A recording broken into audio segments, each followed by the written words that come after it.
फरवरी का ससुराल। नए साल का पहला महीना तो न्यू ईयर के सेलिब्रेशन में ही चला जाता है। हॉलिडे ट्रिप, वैकेशन, रेजोल्यूशंस और पता नहीं क्या क्या। पर जितने आराम और मजे से जनवरी बीतती है, उतने ही प्रेशर के साथ आती है फरवरी। आज की ये कहानी इसी महीने के ऊपर है, जो यूं तो प्यार का महीना है, पर इस प्यार के महीने में एक बहू को प्यार के साथ साथ अपने ससुराल में क्या क्या मिलता है। आइए जानते हैं। नेहा अपने ससुराल की इकलौती बहू है। शादी को 15 साल हो चुके थे और उसके 2 बच्चे थे। सवेरे सवेरे स्कूल जाने के लिए नेहा अपने बच्चों को जगा रही थी। आनवी, अमन उठो, बेटा स्कूल नहीं जाना क्या? कल ही तो गई थी स्कूल में मम्मी। तुम मुझे रोज रोज क्यों स्कूल भेजना चाहती हो? मुझे नहीं जाना कहीं। मारूंगी ना एक थप्पड़। ऐसे ही विंटर वेकेशन को तूने 10 दिन बढ़ा दिया और स्कूल की छुट्टी कर ली। अब एग्जाम आने वाले हैं तो कह रही है स्कूल नहीं जाना। अटेंडेंस कौन लगाएगा तेरे? आप तो ऐसे कह रही हो मम्मी जैसे विंटर वेकेशन पर आप हमें हांगकांग डिज्नीलैंड लेकर गई थी।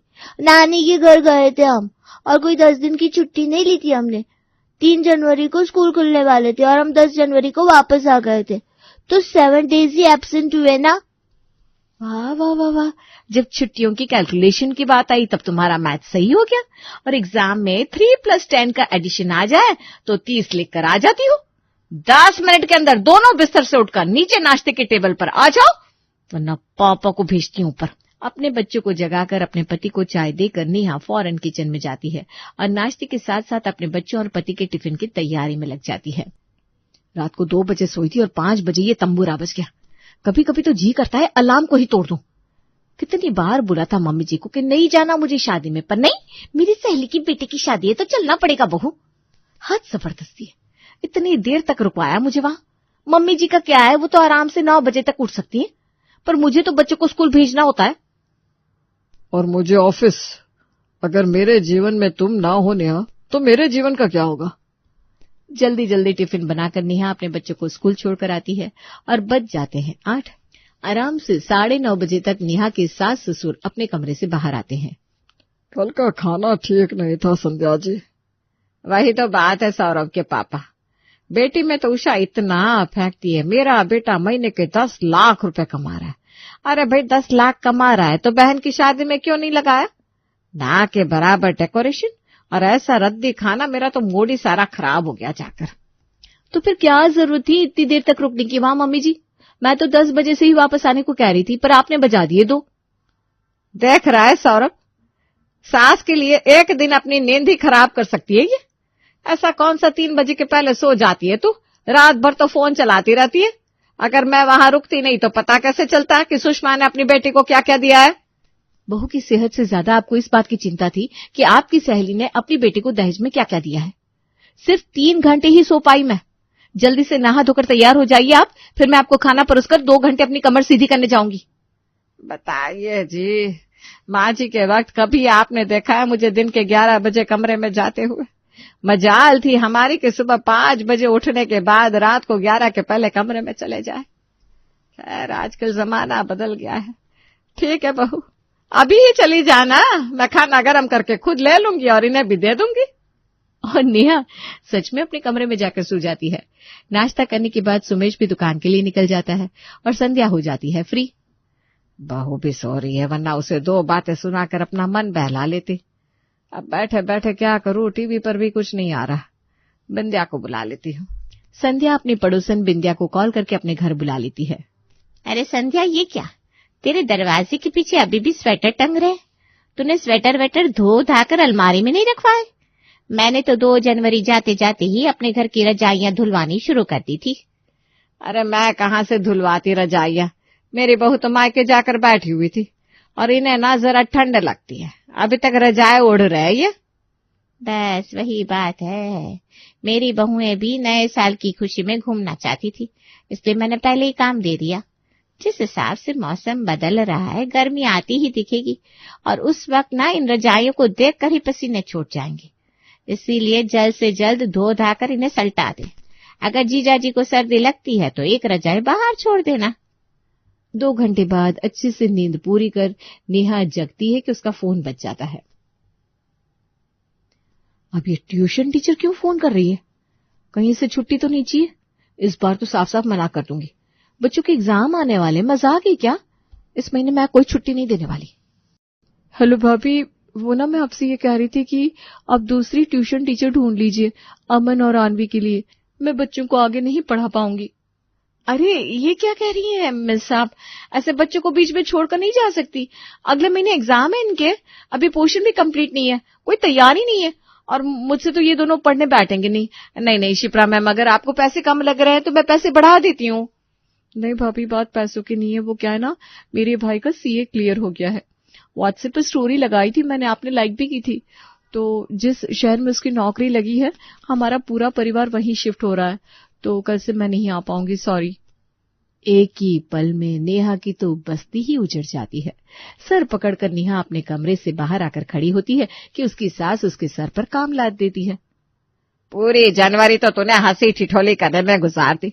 इतना घूमी फिरी, नए साल का स्वागत सब हो गया ना, कि अभी भी कुछ बाकी है? यहाँ रोना मुझे चाहिए और आप बवाल करिए। क्या हो गया मम्मी जी? अच्छी भली तो छोड़कर गई थी मैं आपको। अरे हुआ नहीं है, पर हो जाएगा। गर्मी आ रही है, बच्चों के ऊनी स्वेटर, हमारे मोजे, सौरभ के ऊनी कपड़े और ये रजाई कंबल सभी को धोकर अलमारियों में डालना शुरू कर दे। ऐसे ही रजाइयों के कारण घर में जगह नहीं दिखती। ये अचानक रजाइयां धोने का काम कहां से याद आ गया मम्मी जी? अगले महीने बच्चों के एग्जाम है, उनकी ट्यूशन टीचर ने फोन किया था कि वो अब पढ़ाने के लिए नहीं आएंगी। कैसे होगा सब कुछ? मैं बच्चों को पढ़ाऊं या ये काम करूं? पिछले साल भी इस वक्त तेरा यही टंटा था बहू, मुझे नहीं पता। अब ये गर्म कपड़े हटाना शुरू कर, चल। बच्चों के एग्जाम से बड़ा कोई टेंशन माँ के लिए होता ही नहीं। आनवी और अमन को स्कूल भेजने के बाद नेहा रजाई कंबल को धोने का काम करती, फिर खाना बनाती, बच्चों के स्कूल से आने के बाद उन्हें लेकर बैठती, और इन्हीं सब में उसके दिन निकल रहे थे कि आ जाती है उसकी किट्टी की तारीख।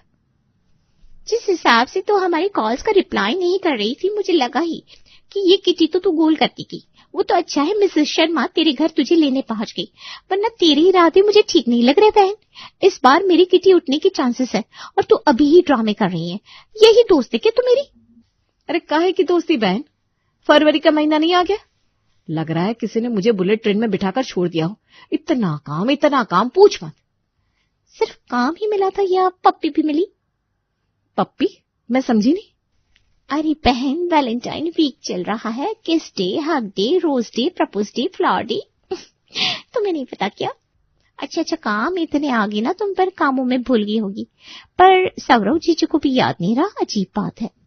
देख बहन, जरा नजर रख, अक्सर जब बीवी घर और बच्चों में फंसती है ना, उसी वक्त पति किसी और के साथ फंस जाता है। जैसे जैसे फरवरी के दिन निकल रहे थे, नेहा की टेंशन बढ़ती जा रही थी। सौरभ की लाइफ में कहीं कोई और तो नहीं? उसने मुझे वैलेंटाइन डे पर कोई सरप्राइज क्यों नहीं दिया? ये सोचते सोचते नेहा अपने घर लौटती है। रात को ऐसे ही सौरभ आते हैं, इस बारे में उससे बात करती हूँ। और रात को जैसे ही सौरभ घर लौटता है, मैं क्या कह रहा था नेहा, सर्दी तो देखो जाने वाली है। अब तो बस यही महीना है जब हम गाजर का हलवा खा पाएंगे। तो आखिर के दिनों में बना लो ना गाजर का हलवा। मेरा दिल की बात कह दी बेटा तूने। मैं भी वही कहने वाला था बहू से कि बहू अब तो कुछ दिन और मटर मिलेंगे, एक काम करो बीच में एक दिन मटर की कचौरी बना लो। अरे बीच में एक दिन क्यों, 4-5 बार तो बना ही सकती है, दिन भर काम ही क्या रहता है बहू को। वैसे जी मैं क्या कह रही थी, आज दोपहर में 2 लोग मिठाई के डब्बे के साथ शादी का कार्ड बांट रहे थे। लगता है निर्मला भाभी के बेटे की शादी का कार्ड बंटने भी लगा। सभी को न्योता गया है, सभी के यहाँ। बताइए, एक हमें ही कार्ड नहीं आया। अब गिनकर फरवरी में लगन ही कितने बचे हैं, अब उसमें भी कोई हमें नहीं बुलाएगा तो क्या फायदा। क्या हमें कार्ड नहीं आया?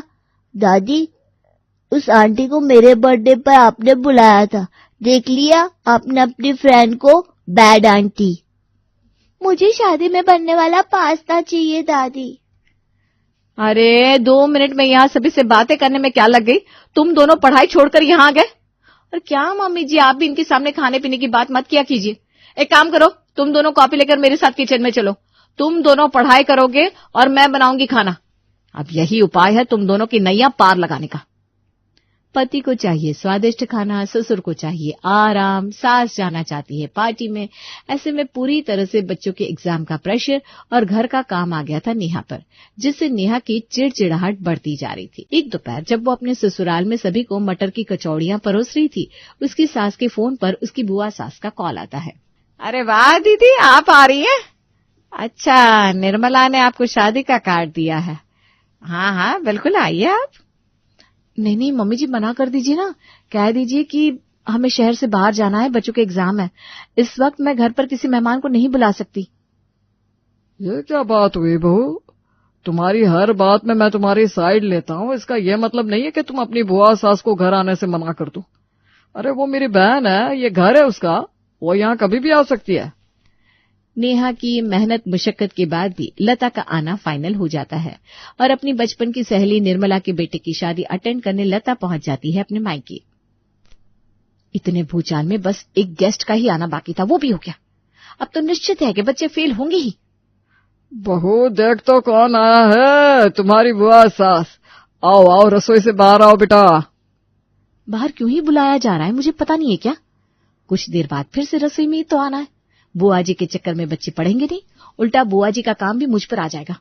कहां से मैं बच्चों को टाइम दे पाऊंगी? मम्मी जी को खुद समझना चाहिए, ऐसे वक्त में घर में खुद गेस्ट को ना आने दे। अपने पोते पोतियों की तो फिक्र ही नहीं इन्हें। चाय नाश्ता लेकर नेहा बाहर आती है। अरे क्या बहू, तो दिन भर रसोई में बैठी रहती है, जरा मेरे साथ बैठ, तेरे लिए साड़ी लेकर आई हूं मैं, और तेरे गालों से टन हटाने के लिए डिटन की किट।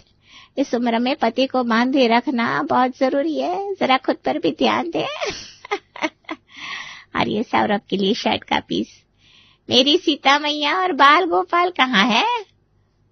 वो दोनों तो स्कूल गए हैं बुआ जी, उनके एग्जाम है ना, वो इन चीजों में ना पड़े वही अच्छा है। मैंने तो बोल रखा है दोनों को कि स्कूल से आने के बाद सीधा कमरे में जाना है पढ़ाई करने के लिए। तो ऐसे बोल रही है बहू जैसे हमने पढ़ाई ही नहीं की है। जरा दिमाग से फ्री रहने दे बच्चों को, बेकार में इतना प्रेशर डालने की जरूरत नहीं है उन पर। और हाँ, उन दोनों के भी ना कपड़े निकाल दे। 2 दिन तो निर्मला के यहाँ रहना है शादी में, बच्चे भी चाट पुचका खा लेंगे, उनका भी मन बहल जाएगा, वहां और बच्चे भी तो होंगे। एग्जाम तो सभी बच्चों का चल रहा है, तेरे बच्चे कोई अलग से तो पैदा नहीं हुए, और 2 दिन में हो ही क्या जाएगा। ऊपर से 4 दिन का प्रोग्राम है, भाभी बगल में ही फंक्शन होगा तो खाने का इंतजाम तो होएगा ही। निर्मला का बेटा कर रहा है इंटरकास्ट मैरिज, उससे उसका दिल जल रहा है। वैसे हमें क्या मतलब, हमें तो खाकर आना है। हल्दी मेहंदी तो घर पर ही रहेगी, बस एक एक करके जाएंगे, खाकर आएंगे। नेहा को खाना बनाने की जरूरत नहीं पड़ेगी। भैया भाभी आप भी चलेंगे, और सौरभ तू भी। मैं तो क्या ही जाऊंगी दीदी, डायरेक्ट इनको तो कार्ड दिया नहीं निर्मला ने। बताइए अच्छा लगता है क्या? 2 घर छोड़कर रहती है, हमारे घर कार्ड ही नहीं भिजवाया। निर्मला के पति को पुलिस लेने आ गई थी, ये गए थे बचाने, और हमें ही नहीं बुलाया।